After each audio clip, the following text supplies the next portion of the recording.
बाबूजी, अभी उनका थोड़ी देर पहले फोन आया था, बस बारात थोड़ी देर में आ रही है। तो जाओ बेटा, तैयारी में लग जाओ, उनके स्वागत में कोई कमी नहीं होनी चाहिए। ठीक है, जाओ जाओ जल्दी।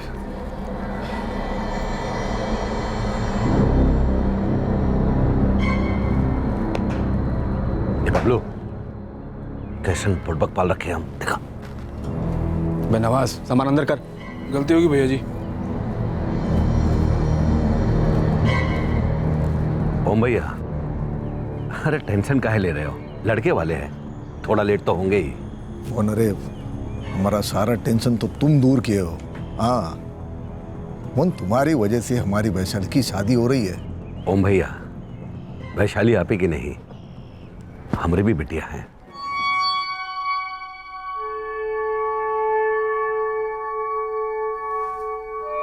वैशाली, ऐसे मुंह लटका के कुछ बदलने वाला नहीं है।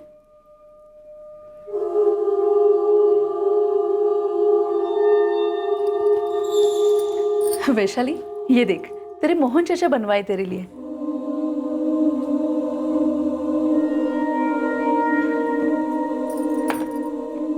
तेरे मोहन चाचा सब कुछ सोच समझ कर रहे हैं। आशीष जैसा लड़का पूरे 7 जन्म में नहीं मिलेगा तुम्हें।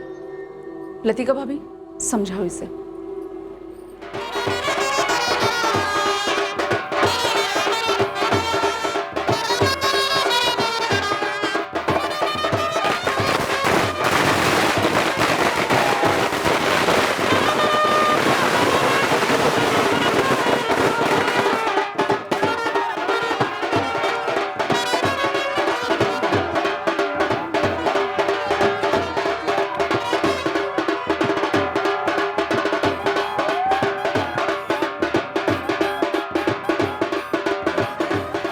ओम भैया, हम जरा वैशाली को देख कर आते हैं।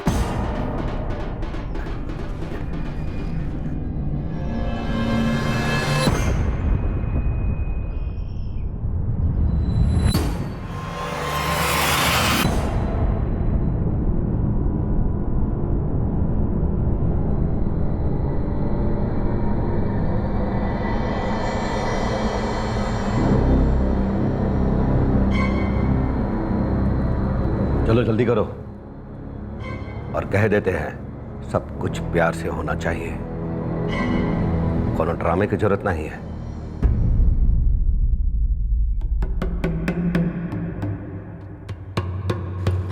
आओ चलो।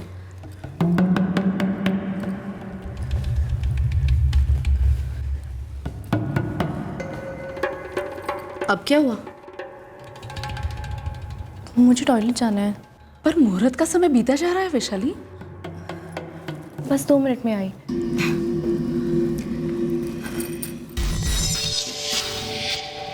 लतिका भाभी, हम आगे चलते हैं, बस जल्दी ले आना वैशाली को।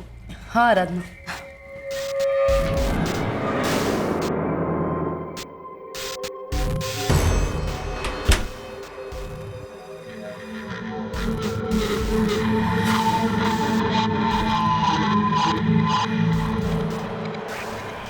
वैशाली, वैशाली,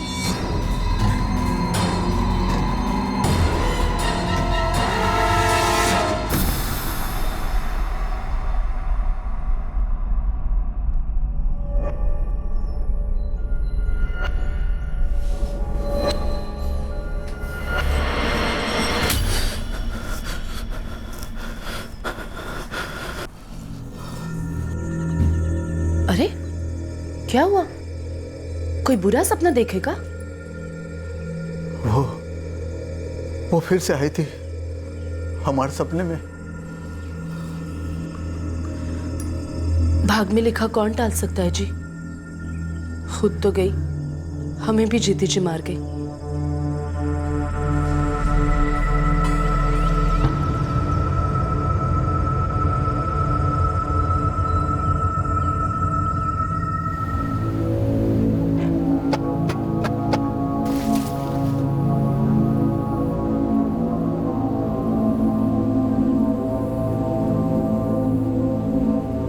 गिरधारी, हमको 20 ट्रक ईंटों का ऑर्डर मिला है। हाँ, 15 तो हम भिजवा रहा हूँ, बाकी के 5 तुम भेज देना। मोहन भैया, दोस्त हो तो आप जैसा। एक ही धंधे में होने के बावजूद आप हमेशा हमारी मदद करते हैं। तुम तो जानते हो गिरधारी कि रिश्तेदारों और दोस्तों के लिए हम अपनी जान भी दे सकते हो। अरे मरे आपके दुश्मन भैया। गिरधारी, शाम को ऑफिस में आ जाना, कुछ काम की बात करनी है। ठीक है भैया, आ जाए।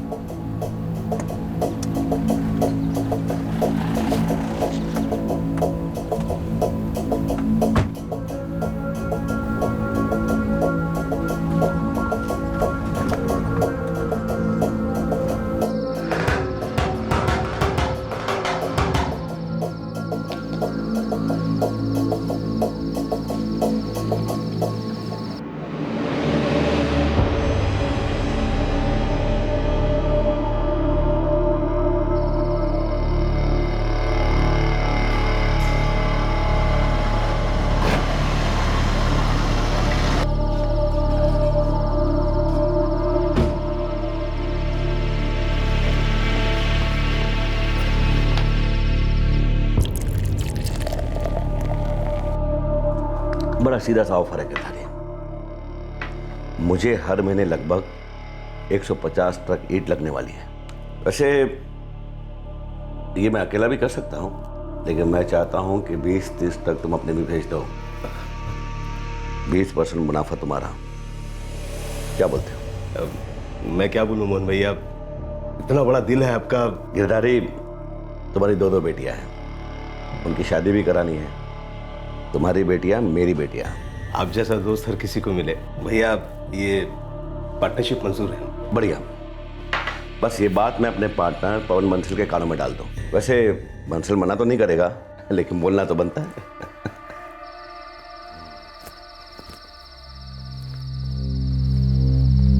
हाँ भाई, क्या बात है? चाचा, ये चौबे इंजीनियरिंग किधर पड़ता है?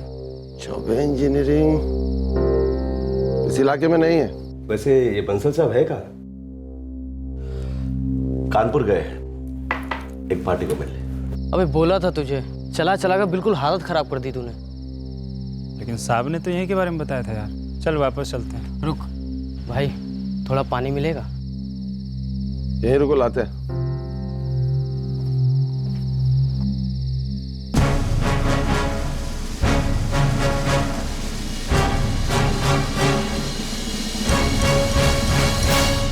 ठीक है बंसल, डन कर देता हूं।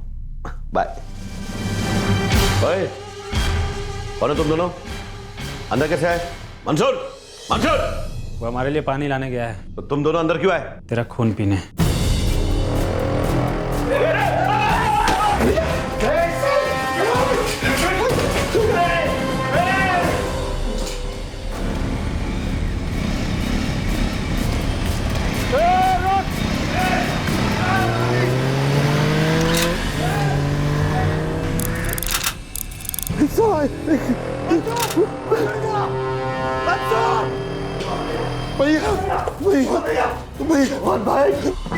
सर, मोहन सैनी पर फायरिंग हुई है। क्या?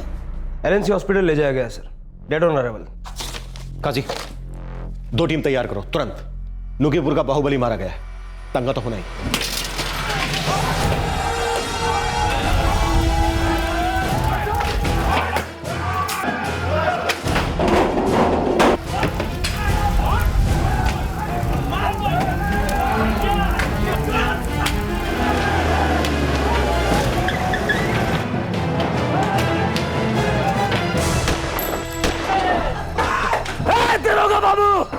गोली हम भी चला सकते हैं, खून के बदले खून मांगते हम। भैया के कातिलों को ढूंढो। अरे तमाशा क्या देख रहे हो? खड़े होकर लगा दो आग पूरा।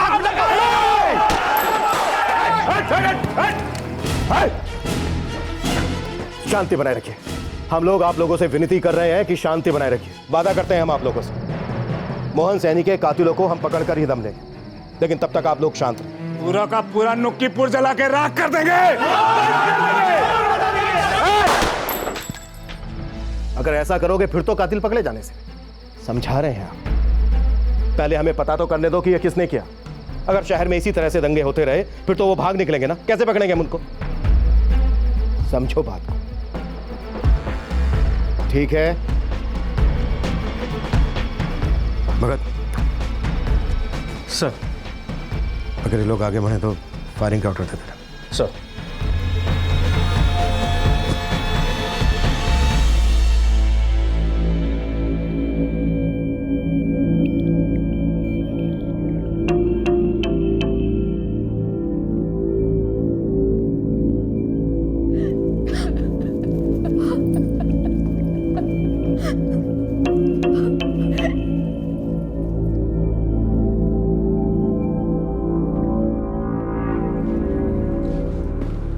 साहब, भैया जी के कातिल को हम छोड़ेंगे नहीं, बता रहे हैं।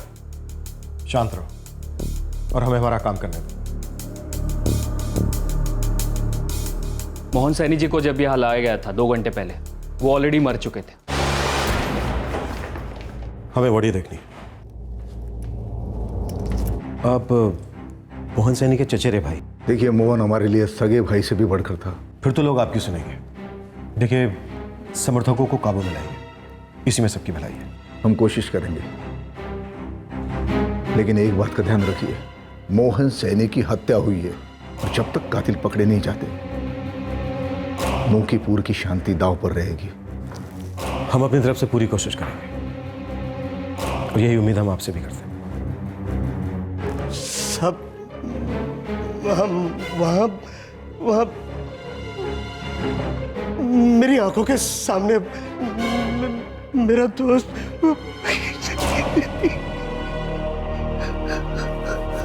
पहले तो पता पूछे साहब। कहाँ का पता? वो कोई ऐसी जगह थी, पहले कभी नाम नहीं सुना, कोई चौबे इंजीनियरिंग। चाचा ये चौबे इंजीनियरिंग किधर पड़ता है? फिर बोले पानी पिला दो। थोड़ा पानी मिलेगा? यहीं रुको लाते हैं। और जब हम पानी लेके लौट रहे थे तो 2 बार धाए धाए सुने से, फिर 2 गोली और चली, कुल 4 बार सुने थे साहब। फिर हम अपना राइफल ताने अंदर भागे, इतना में वो लोग धक्का मार के बाहर भाग गए।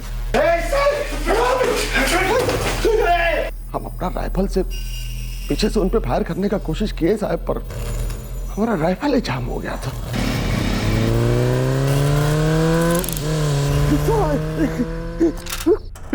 गिरधारी साहब और हम मोहन भैया को गिरधारी साहब की गाड़ी में डाले और यहाँ ले आए, और यहाँ ये लोग बताया कि मोहन भैया नहीं रहे। जब उनको गाड़ी में लेके जा रहे थे तो उन्होंने कुछ कहा? नहीं साहब, कुछ नहीं बोले। मंसूर भाई, तुम उन दोनों शूटर्स को पहचान तो लोगे ना? बोल नहीं सकते साहब, सब कुछ इतना जल्दी जल्दी में हुआ कि ठीक से याद नहीं है उनके चेहरे। तुमने उनसे बात तो की थी? जी साहब, वैसे शायद पहचान लेंगे। वैसे साहब, हाल ही में मोहन भैया ने ऑफिस के बाहर सीसीटीवी कैमरा लगवाया था।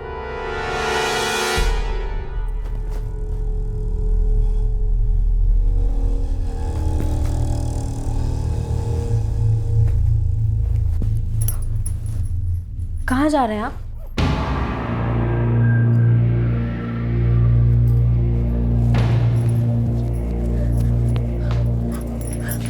बताना पड़ेगा आपको, कहाँ जा रहे हैं आप? प्रिया, तुमको हम 1000 बार बोल चुके हैं, ऐसे वाहियात सवाल हमसे नहीं पूछा करो। और आज आखिरी बार समझा रहे हैं, आज के बाद हमसे नहीं पूछना। काहे ना पूछे?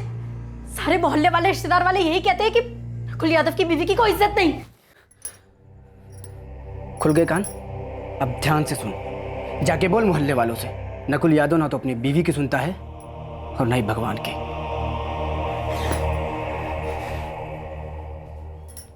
यहाँ से साहब, हम यहाँ से पानी लिए और पानी लेके हम यहाँ से ऐसे बाहर आए, और यहाँ जब आए तो हम ऐसे गोली का आवाज़ सुने था ऐसे, फिर हम ऐसे अंदर भागे और तब वो लोग हमको धक्का दिए और भैया को मार के वो ऐसे बाहर भागे। यहाँ जो है वो बाइक लेके वो तीसरा आदमी यहाँ खड़ा था साहब, वो दोनों फटाफट उस पर बैठे और ऐसे इधर निकल गए। साहब हम उनका पीछा किए था, हम पीछा किए और यहाँ पे आके हम उनको पीछे से फायर करने की कोशिश करते, लेकिन वो ट्रिगर ही जाम हो गया।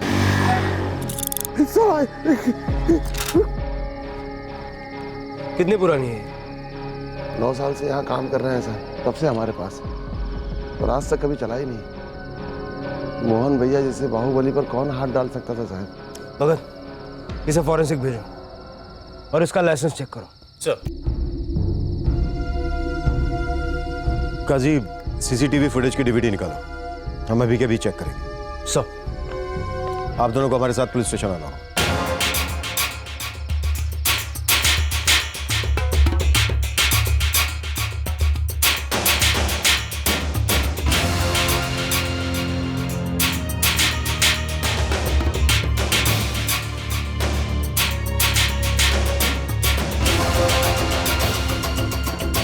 जी रिमाइंड करना जरा, जो वो दोनों लड़के मंसूर से बात कर रहे हैं। जूम करो। ये है वो, पहचानते ही नहीं? नहीं साहब, पहचान में नहीं आ रहे। जी साहब, कुछ दिखाई नहीं दे रहा।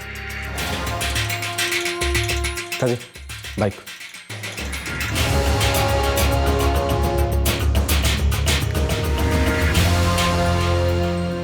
फिलहाल हमें यही पता चला है कि 2 लड़कों ने फायरिंग की और तीसरा ब्लैक बाइक लेकर आया था। इनमें से एक लंगड़ा था भी है। जिसने भी ये किया है बहुत गलत किया है। मोहन भैया शेर आदमी थे, लाखों में एक।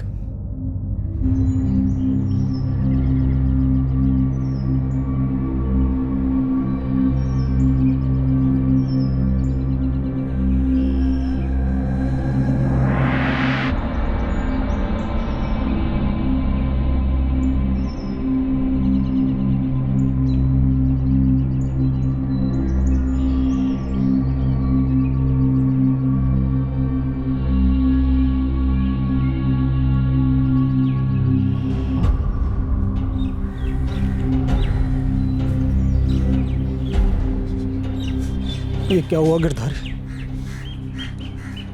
क्या हुआ? पता नहीं पवन भैया, लेकिन पुलिस काम पे लग गई है। बहुत जल्द पकड़ लेंगे उसे।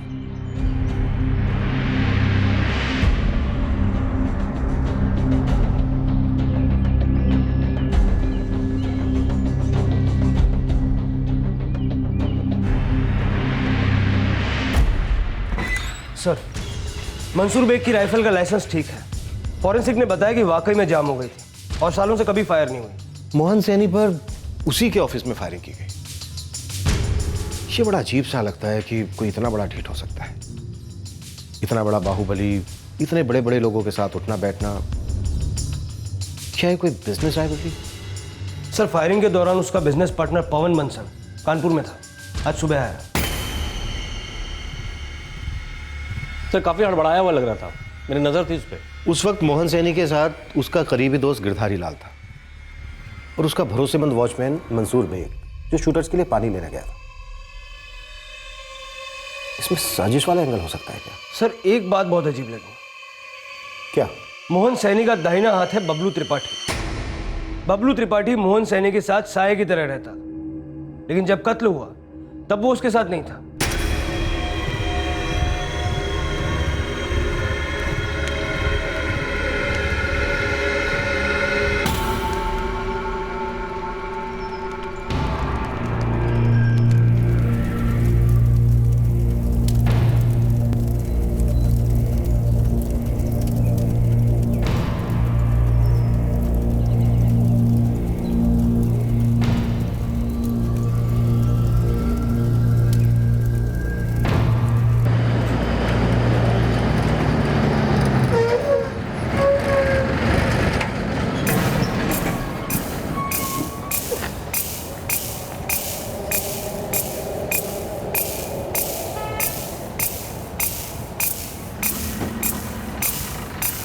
सतीश और हैदर, मेरी बात ध्यान से सुनो। आगे हम तीनों का साथ में रहना ठीक नहीं होगा। तुम दोनों बनारस के लिए निकलो, ठीक है?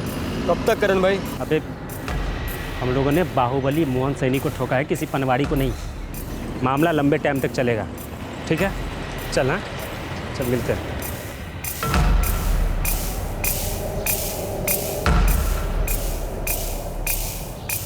उस रात भैया जी ने मुझे मोरी कनाल भेजा था। वहाँ हमारे एक ईंट के डीलर से पैसे लेने थे। शायद किसी को पता था कि तुम उस वक्त साथ में नहीं रहोगे। मौका देखकर वार कर दिया। हम होते तो दुश्मन की हिम्मत नहीं बन पाती साहब। नाम बोलो, दुश्मन का नाम बोलो। दुश्मन मतलब जिसने ये किया वो? भैया जी का कोई दुश्मन नहीं था साहब, बहुत बड़े थे वो। उन पर हाथ डालना मतलब शामत होती। उन्हें मारने की तो कोई सोच भी नहीं सकता था। पर मार तो दिया ना बबलू, और अभी तक किसी की शामत भी नहीं आई। आप एक बार उसे पकड़िए तो सही। उसकी 7 पिनिया रहम की भीख न मांगी, तब कहिएगा। ये जो तुम दुश्मन की बात कर रहे हो, कहीं कोई दोस्त तो नहीं? क्या मतलब साहब? पवन बंसल? बंसल साहब? नाना। क्यों नहीं? बिजनेस में पार्टनरशिप थी, और पार्टनरशिप को दुश्मनी में बदलने में ज्यादा वक्त नहीं लगता। कंपनी का नाम मोहन सैनी ब्रिक्स है। पिछले 12 साल से चल रही है। मैं तो अभी सिर्फ 3 साल से जुड़ा हूँ। ये सारा बिजनेस सिर्फ और सिर्फ मोहन भैया की वजह से ही चल रहा था। कोई ऐसा सोने का अंडा देने वाली मुर्गी को भला क्यों मारेगा? वो ही मारेगा जिसे सोने का अंडा नहीं मिल रहा हो, जिस मुर्गी से जलता हो। तुम्हारे बिजनेस का कोई छोटा प्यादा, जैसे कि गिरधारी लाल। गिरधारी? हो ही नहीं सकता। गिरधारी तो मोहन भैया का जिगरी दोस्त था। मोहन भैया तो उसे अपनी लाइन में बिजनेस दिलाने की बहुत कोशिश करते थे, बल्कि वो तो उसे हमारा तीसरा पार्टनर बनाना चाहते थे। जो तुम्हें खटक रहा था? अरे नहीं, हम तीनों तो दोस्त थे, बहुत अच्छे दोस्त। मोहन भैया ने गिरधारी को पहले भी छोटे मोटे काम दिलवाए थे, बल्कि जिस दिन उनकी मौत हुई उसी दिन वो उसे 20 टका दिला रहे थे एक काम के लिए। तुम्हारी भी एक ईंट की भट्टी है ना? जी हाँ है, क्योंकि मोहन भैया ने मुझे खुद बढ़ावा दिया था। वो कहा करते थे कि कुछ बिजनेस अकेले भी करो। ऐसे थे मोहन भैया, दिलदारों के दिलदार। आप उनके किसी भी करीबी से पूछ लीजिए। क्या हुआ साहब, फिर से बुलाया आपने? ये बुलाना बुलवाना तो चलता ही रहेगा बबलू, जब तक केस चलेगा। अच्छा, मोहन सैनी और गिरधारी के बीच किसी तरह की कोई कश्मकश थी क्या? मेरा मतलब बिजनेस कंपटीशन? ऐसा कुछ था नहीं कभी। गिरधारी भैया जी के दोस्त जरूर थे, पर बिजनेस में कोई बराबरी नहीं थी। गिरधारी तो भैया जी की कंपनी में आना चाहते थे साहब। मोहन सैनी ने गिरधारी को कभी मना किया, या फिर बहुत कम परसेंटेज की पार्टनरशिप दी हो? उतना तो हम नहीं जानते साहब। ये क्या बकवास कर रहे हैं आप? मोहन भैया थे। हमने कभी उनके साथ कंपटीशन की ही नहीं। उन्होंने खुद उंगली पकड़कर हमें ये धंधा सिखाया। शायद तुम अपने पैरों पर खड़ा होना चाहते थे। तो फिर हम अपने पैरों पर कुल्हाड़ी क्यों मारेंगे साहब? उन्हें मारकर हमारा क्या फायदा? ये तो तुम हमें बताओगे ना। देखिए साहब, आपके पास मेरे खिलाफ एक इतना सा भी सबूत है? बिल्कुल है। तुम जिंदा हो, यही सबूत है। 2 लोग आकर तुम्हारे मोहन भैया पर 4 गोलियां दाग देते, और तुम्हें एक छोटी सी खरोंच तक नहीं आती। ये गलत है साहब। आप मुझ पर शक सिर्फ इसलिए कर रहे हैं क्योंकि मर्डर के वक्त मैं वहां मौजूद था ना। ये तुम्हारी गलतफहमी। अगर हमें तुम पर थोड़ा सा भी शक होता ना, तो तुम्हारी जन्म कुंडली अब तक हमारे सामने है।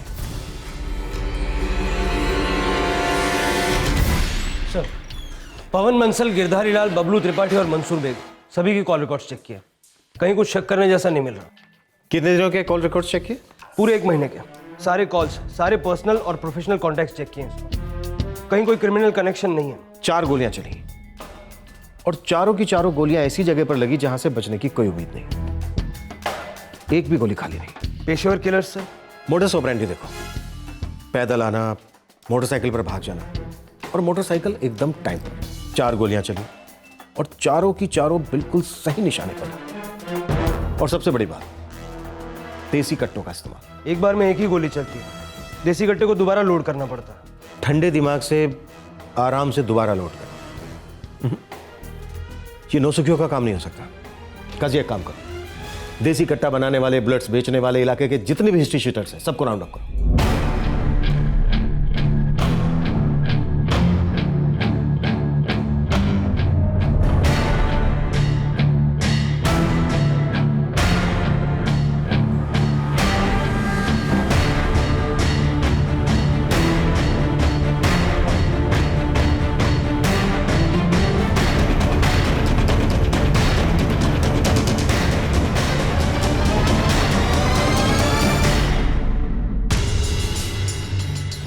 सर, सारे हिस्ट्री शीटर्स और कट्टे बेचने वालों को राउंड अप किया, पर कोई इन्फॉर्मेशन हाथ नहीं लगी। तो फिर ये लोग हैं कौन? सर, गोल मंडी का पिंटू अब्बास कट्टों का एक्सपर्ट है। शादी के बाद क्रिमिनल लाइन छोड़ दी है, लेकिन अभी खबरी बनना चाहता है सर। बुलाओ उसको। थाने में आज तक थप्पड़ ही खाए थे साहब। पहली बार समोसे खा रहा हूँ। अगर ढंग के खबरें निकले तो पैसे भी खिला सकता। पूरी कोशिश करूंगा साहब। साहब, वो गोलियां देख सकता हूँ?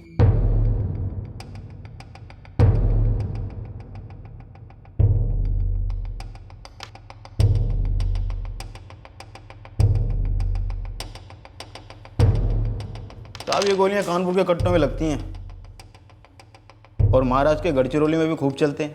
बंगाल साइड में बुर्दमान जगह है, वहाँ पे भी लगती हैं।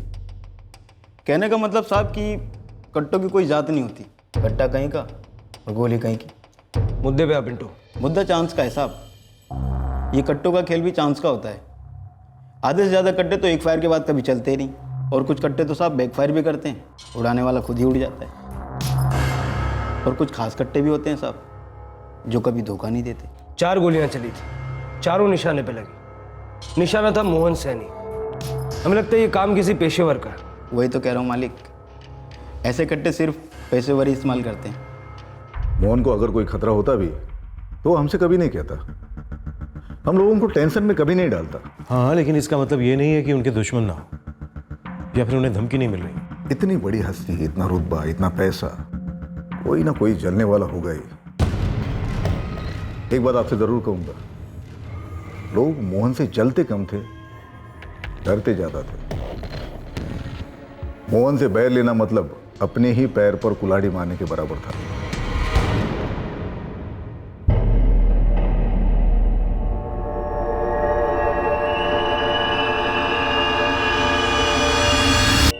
मोहन सैनी की हत्या में 3 लोग शामिल थे, लेकिन सवाल यह था कि क्या इन तीनों के पकड़े जाने से केस क्लोज हो जाता?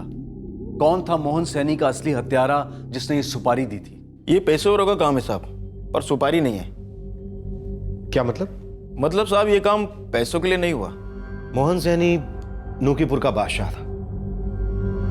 ऐसे कई बड़े राजा महाराजा हुए हैं जिन्होंने पूरी दुनिया पर हुकूमत की है, और उन्हें किसी दुश्मन ने नहीं बल्कि अपनों ने मारा। मोहन सैनी का सबसे करीबी था उसका चचेरा भाई ओम प्रकाश सैनी।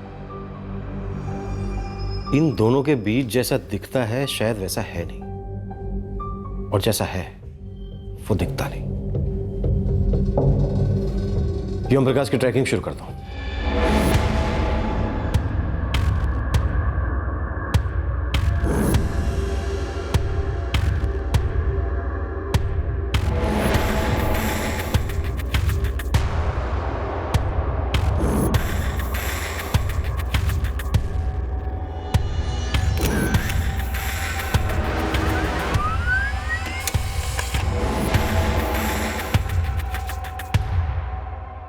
सर, ओम प्रकाश का पीछा किया, 4 लोगों से बात भी हुई है। उसका और मोहन का हमेशा अच्छा ही रहा। मोहन सैनी ने ओम प्रकाश को वर्कशॉप लगा कर दी थी। बड़े एहसान थे मोहन के ओम प्रकाश पर। इन एहसानों की हिस्ट्री निकालो भगत, हो सकता है उनका बोझ ओम प्रकाश पर भारी हो रहा हो। जी सर। सर ये चेहरे जो इनको जानते हैं वो इनको बिना चेहरों के भी पहचान लेंगे, शरीर के शेप से, बाइक से या फिर कपड़ों के स्टाइल से। इस केस में हमारे पास यही एक सुराग है, अगर ब्रेक थ्रू मिलेगा तो इसी से मिलेगा। वैसे सर एक फोटो मेरे पास भी है, पता नहीं कितने काम की होगी। ये देखिए।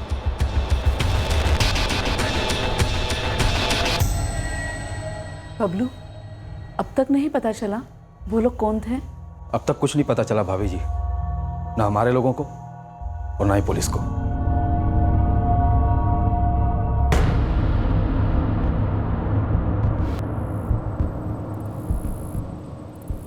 भगत साहब चेहरा तो बिल्कुल दिखाई नहीं दे रहा है। हमने खबरी जगत में सबको दिखाया फोटो, कोई पहचानता ही नहीं है। शायद शरीर के शेप से कोई पहचान सके ये फोटो। शरीर के शेप से? जरा दोबारा दिखाइए।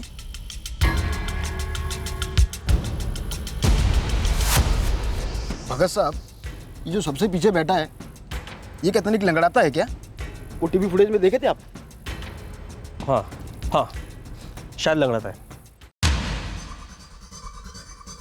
भगत साहब थोड़ा फॉरवर्ड कीजिए। बस बस। करण जोशी नाम है इसका। कौन करण जोशी? साहब ज़्यादा तो नहीं मालूम, बस एक बार मिला था धीरनपुरा जेल में इससे। वहाँ लंगड़ा जोशी के नाम से जाना जाता था। ये हिस्ट्री सीटर है। धीरनपुरा जेल से आपको पूरा पता मिल जाएगा।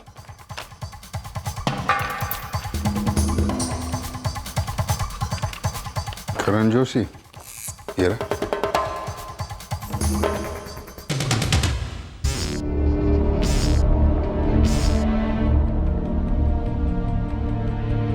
यही था वो साहब, यही लड़का था। हाँ भाई, क्या बात है? चाचा ये चौबे इंजीनियरिंग किधर पड़ता है? रोक साले, रोक! सब यही है, पक्का यही है सब। तेरा खून पीने। काजी, रिकॉर्ड पे से एड्रेस ले लो। उठा लेते हैं साले को।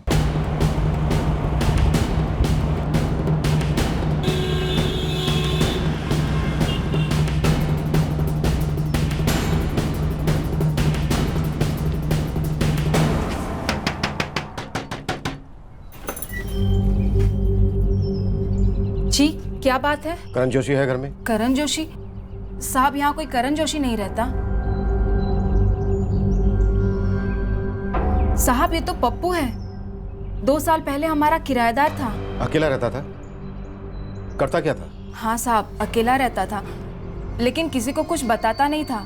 लेकिन हाँ, किराया टाइम पर देता था और फिर एक दिन से अचानक गायब हो गया। इसका कोई दोस्त, कोई और तरीका है इस तक पहुंचने का? नहीं साहब, हमको नहीं पता। सभी पतों पर अलग अलग नाम से रहता होगा। हिस्ट्री शीटर है सर। काजी, सभी पुलिस स्टेशन में डिटेल भेज दो, फोटोग्राफ के साथ।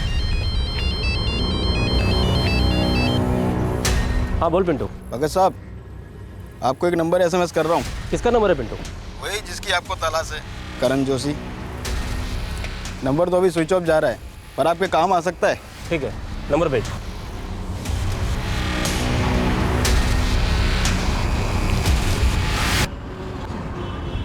सर, करण जोशी का नंबर मिल गया।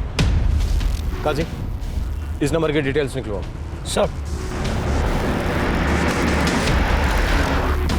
सर करण जोशी के फोन रिकॉर्ड्स। मर्डर की रात, मर्डर के वक्त करण के फोन की लोकेशन थी नुकीपुर का सपुरी इलाका। मोहन सैनी का ऑफिस भी सपुरी में ही है? सर, मर्डर से पहले करण की एक नंबर पे लगातार बात होती रही। किसका ये नंबर? किसी नकुल यादव का नंबर। नकुल यादव? या तो इन शूटर्स का हैंडलर है या फिर मामला और गंभीर है। कौन ये नकुल यादव?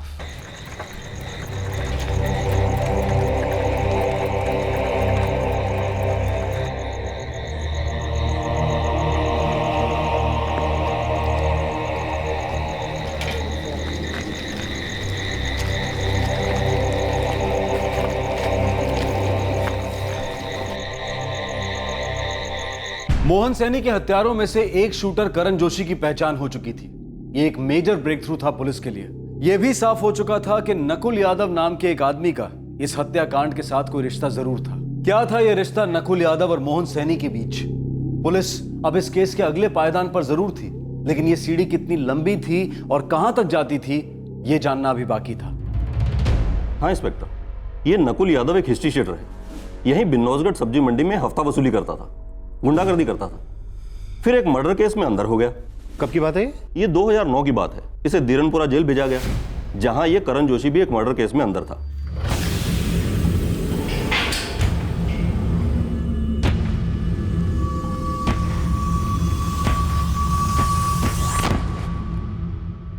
हो सकता है इन दोनों ने जेल में हाथ मिला लिया हो, अपना गैंग बना लिया हो। मोहन सैनी के शूट आउट में इस करण जोशी के अलावा 2 लड़के और थे। इस नकुल ने गैंग बना लिया होगा। ये पेशेवर हथियारों का काम हो सकता है क्या? ना, पेशेवर हत्यारे ज्यादातर अकेले ऑपरेट करते हैं। अगर ये पेशेवर हत्यारे नहीं है तो फिर है कौन? और मोहन सैनी से इनकी क्या दुश्मनी हो सकती है?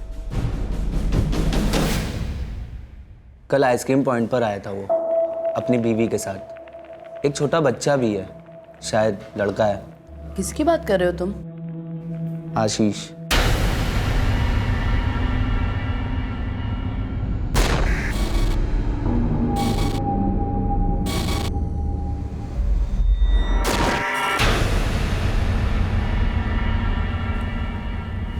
हमने उसका डर नहीं देखा। कोनो ड्रामे की जरूरत नहीं है।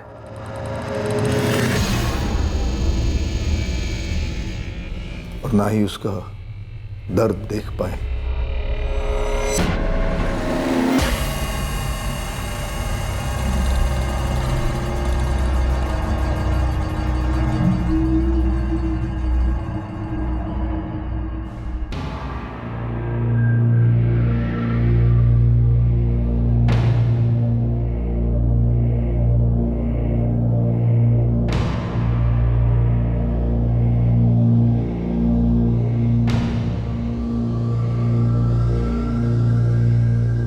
अगर नकुल यादव की कोई भी खबर तुम्हें मिलती है तो सबसे पहले तुम हमें बताओगे, ठीक है?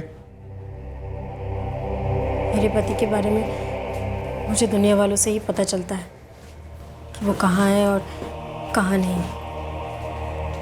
वैसे उनका नंबर है मेरे पास, दूँ आपको? नहीं है हमारे पास, उसी से तो हम यहाँ तक पहुँचे हैं। लेकिन वो नंबर आपको हमेशा बंद ही मिलेगा, या शायद नहीं, शायद सिर्फ मेरे लिए उनका नंबर हमेशा बंद रहा है।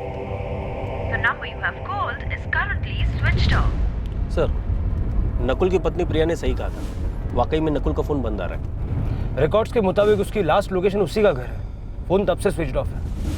नकुल की पत्नी पर गौर किया? उसे रत्ती पर डर नहीं था। शायद इन दोनों पति पत्नी के बीच कुछ है।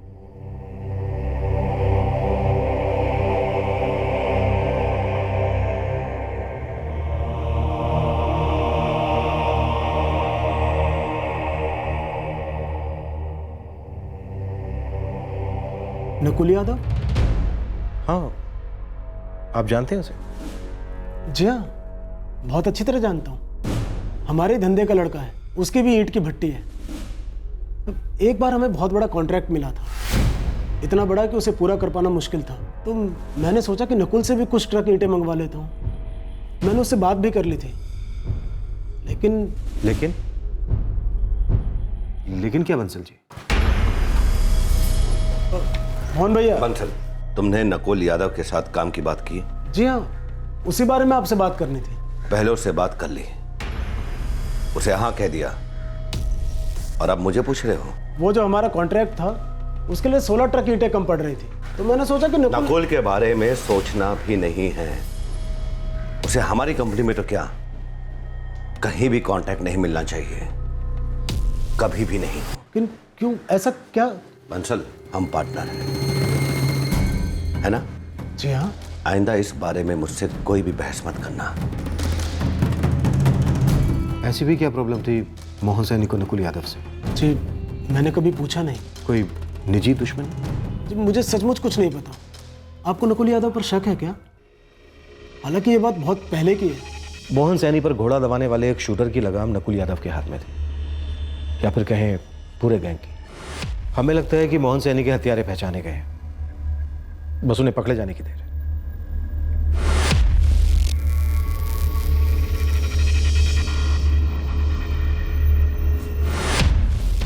संजय भैया जी। बबलू भैया, आप मैं भैया जी मत बोलिए। हम इस कुर्सी को भैया जी कहते हैं संजय। भैया जी सुनने की आदत डाल लीजिए। आपको अपने पापा से भी आगे जाना है। ये कुछ चेक साइन कर दीजिए, लोगों की तनख्वाह देनी है।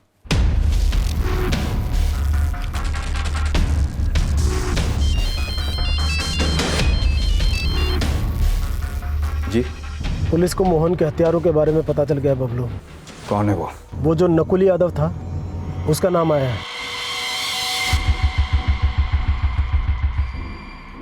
क्या हुआ? किसका फोन था?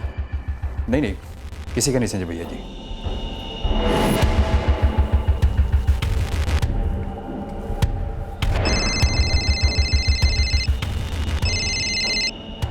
हेलो,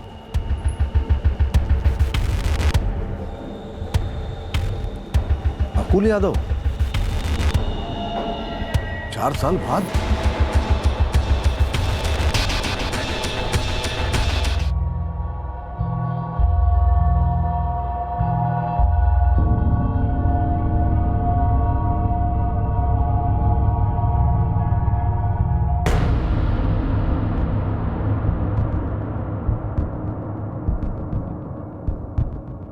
वर्तमान में लगी आग की चिंगारी अक्सर अतीत में मिलती है।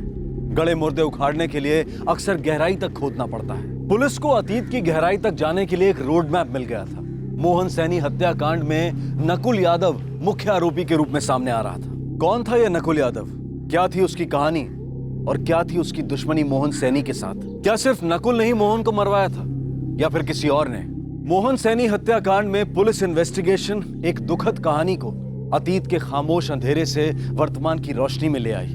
देखेंगे इस केस का दूसरा और आखिरी भाग कल रात 11 बजे। आपसे फिर मुलाकात होगी क्राइम पेट्रोल सतर्क में। तब तक अपना ख्याल रखें, सुरक्षित रहें और याद रखें, सही वक्त सही कदम, सतर्क रहें। जय हिंद।